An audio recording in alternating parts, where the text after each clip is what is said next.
Alain, propos d'un Normand. Contre la guerre. De nouveau, on parle de la guerre, comme si c'était pour demain.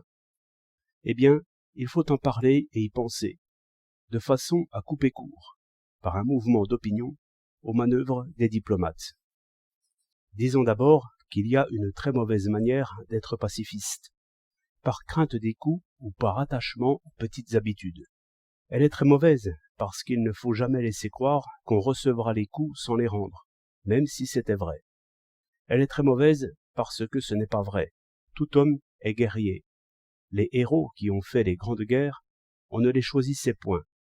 C'étaient des hommes comme vous et moi. Il ne faut même point dire que, par l'entraînement, ils redevinrent sauvages. Ce n'est pas vrai non plus.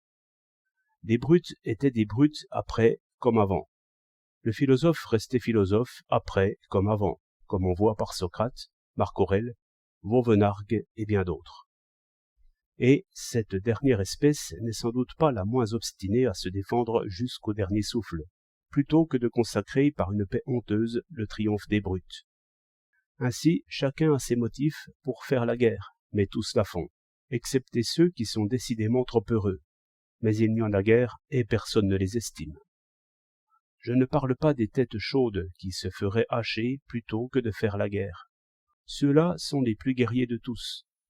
Ils ne choisiraient pas entre la guerre et la paix, mais entre une guerre et une autre guerre.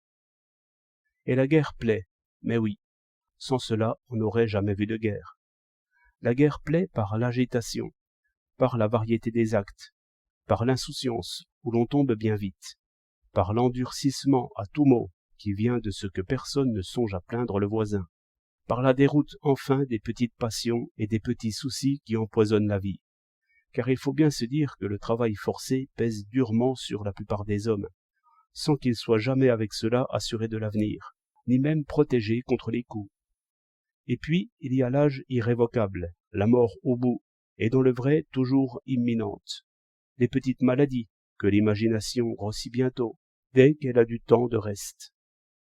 Enfin, une torpeur de la volonté, car peu de gens ont à inventer. Presque tous travaillent comme des machines, au lieu que la guerre réveille un génie inventeur en chaque homme, sans compter des ambitions sans bornes, et tout de suite un peu de gloire, et l'oubli de la mort, que l'habitude donne bientôt. De là, une vie plus contemplative qu'on ne croit, par la nécessité d'observer et d'inventer à toute minute. Oui, mais enfin la guerre, c'est l'injustice, autour de soi et en soi-même. Toute la sagesse humaine à volo, tout un progrès à refaire. Un mauvais mépris pour les faibles, et par le massacre des plus courageux, inévitablement la puissance des diplomates, des banquiers, des matamores. Pèse bien cela, joyeux soldats. 2 mars 1911.